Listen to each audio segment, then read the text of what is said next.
Have you ever been in a big crowd and started clapping just because everyone else was clapping? Or have you ever changed your opinion, not because you got new information, but because you wanted to agree with your friends? Yes, I have done that. Me too. We all have. Today on the Everyday English podcast, we are talking about the science behind those moments. We are asking a simple question. What is social psychology? And more importantly, what can it teach us about ourselves and the people around us? Hello, everyone, and welcome back to the Everyday English podcast. I'm Anna. And I'm Mark. Mark, when I hear social psychology, I think it sounds difficult, like a university class. Lots of big books. I understand. The words sound big. Therefore, let's forget the big words for a minute. Let's start with a story. My story. Okay, I like stories. When I was 18, I got my first job. It was in a small coffee shop. I was very nervous on my first day. My hands were shaking. Oh no. Yes. I watched the other workers. They were all so fast, so confident. They smiled. They talked to customers easily. I felt slow and shy. That's a hard feeling. It was. But after a few days, something changed. I started to copy them. Not on purpose. It just happened. I stood like them. I used the same phrases. Hot coffee, careful. Have a great day. I even started to smile more. You became a coffee shop person. Exactly. I became a coffee shop person. Without really thinking about it, my behavior, my actions changed because of the people around me. That is social psychology. So it's the study of how other people change us? That's a great place to start. It's the scientific study of how people's thoughts, feelings, and behaviors are influenced by the real or imagined presence of other people. Real or imagined? That's interesting. It is. Therefore, it's not just about a crowd in a room. It's also about the voice in your head. The voice that says, "What will my mother think?" Or, "My friends like this movie, so I should too." That voice is also social psychology. Okay, so our social world, the people in it, shapes our inner world, our mind. Yes, constantly. And social psychologists use science to understand how and why. They don't just guess. They do experiments. They observe life. They look for patterns. Can you give us a pattern? A famous one? Of course. Let's talk about a powerful idea. It's called conformity. Conformity. That means to be similar. To follow? To follow the group, to match the group's behavior or beliefs, even if the group is wrong, even if you see things differently. Let me tell you about a classic experiment from the 1950s by a psychologist named Solomon Asch. What did he do? He brought one person into a room.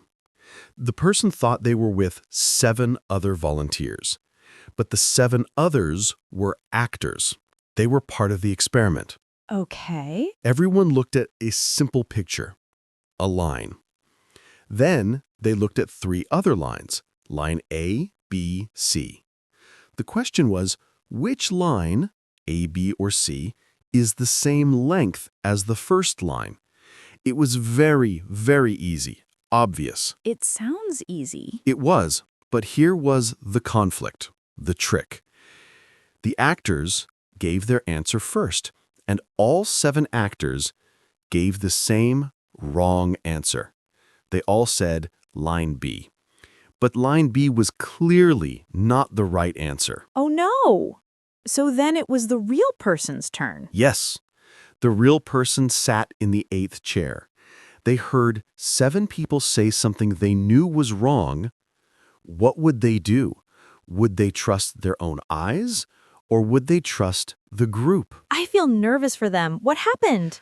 In about 75% of the experiments, the real person conformed at least once. They agreed with the group's wrong answer. 75%. That's amazing. They knew it was wrong, but they said it was right. Yes. Therefore, this experiment shows us something deep.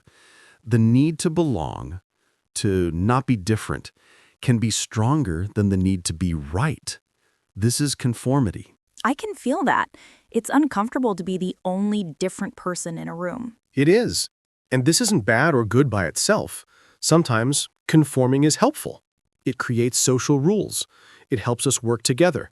If we all drive on the same side of the road, that's helpful conformity. Right. But sometimes it can be dangerous. If everyone in a group is making a bad decision and no one wants to speak up, conformity is the reason. This makes me think about my life in school, wearing similar clothes to my friends. Exactly. That's the lens we want to use today. Not social psychology is a textbook, but social psychology is the hidden script of your everyday life.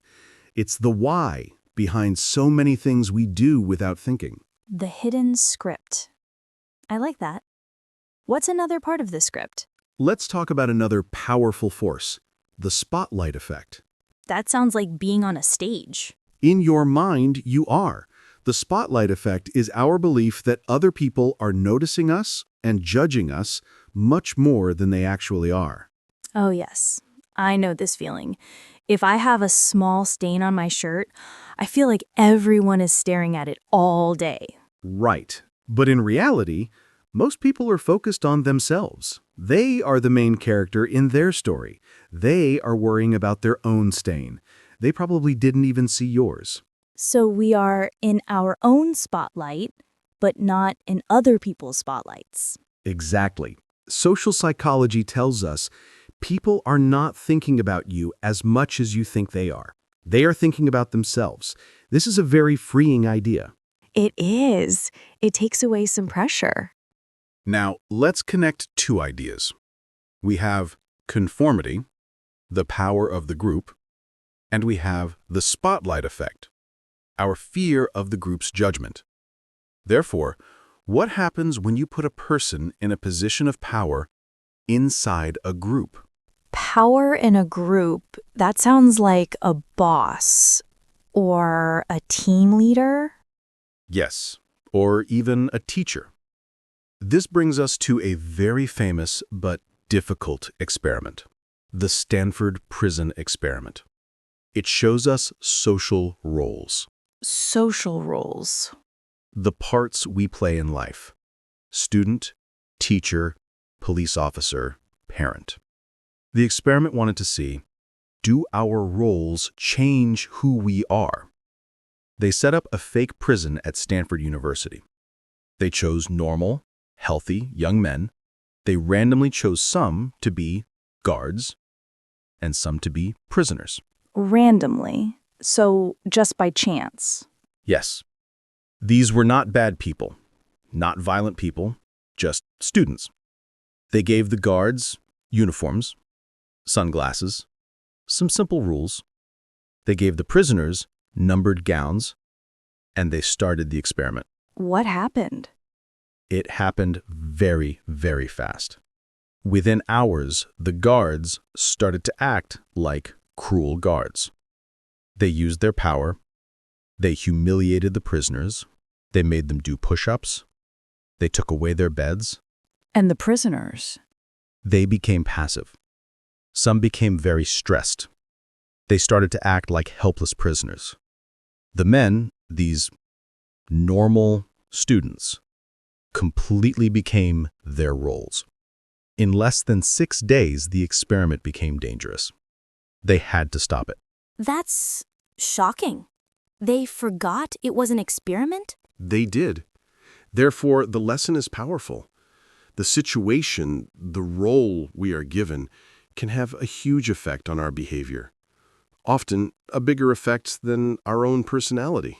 So it's not about good people and bad people. Often, no. It's about good people in bad situations, or normal people in powerful roles. Understanding this helps us be more careful. If I am a teacher, I must remember my role is powerful. If I am in a group, I must ask, is this role changing how I treat people? This is a different way to see the world, to look at the situation, not just the person. That is the social psychology lens. Let's take a short break. Think about your life. Can you see these forces? Conformity, the spotlight effect, social roles? We're back. Mark, this all feels very deep, sometimes a little scary. Are there ideas in social psychology that are more positive, more about love and good things? Absolutely. One of the most beautiful areas is about attraction and friendship. Why do we like some people and not others? It's not magic. There are patterns. Tell me a positive pattern. The simplest one is called the mere exposure effect. Mere exposure. Just being seen? Basically, yes. It means we tend to like things and people that are familiar to us. The more we see them, the more we like them. If you see someone every day in your English class, you're more likely to become friends with them than with a stranger. Not because they are better, but because they are familiar. So, familiarity breeds liking? Not contempt.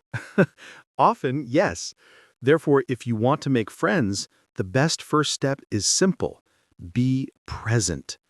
Go to the same cafe. Join the same weekly club. Your face becomes familiar, and liking grows. That's simple and wonderful advice. Another positive idea is proximity, physical closeness. We make friends with people who live near us, work near us, sit near us. In the modern world, this also means digital proximity, people in our same online group. So, the people we are physically or digitally close to shape our social world. They do. We don't choose our friends from the whole world. We choose from the people who are close. Therefore, be intentional about your proximity. Choose to be close to good, kind, inspiring people. Your future self will thank you. This is starting to feel empowering. Like we can understand the hidden script and maybe even change it a little. That's the goal. Social psychology doesn't just describe the world, it gives us tools. For example, knowing about the spotlight effect gives us courage to speak up. Knowing about conformity helps us find the strength to say, I see it differently. Knowing about roles helps us stay kind, even when we have power. It's a tool for self-awareness. Exactly. Let me give you one last tool. It's about happiness. Social psychology research is very clear on one thing. What? Strong, positive social relationships are the #1 predictor of human happiness. Not money, not fame, not perfect things. Good relationships. Connection. Connection. The need to belong is a fundamental human need, like food and water.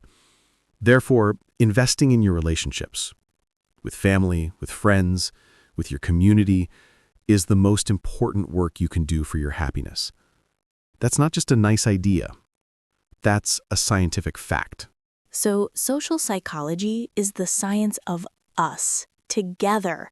It explains why we clap in a crowd, Why we change our opinion for friends, why we are scared of a stain on a shirt.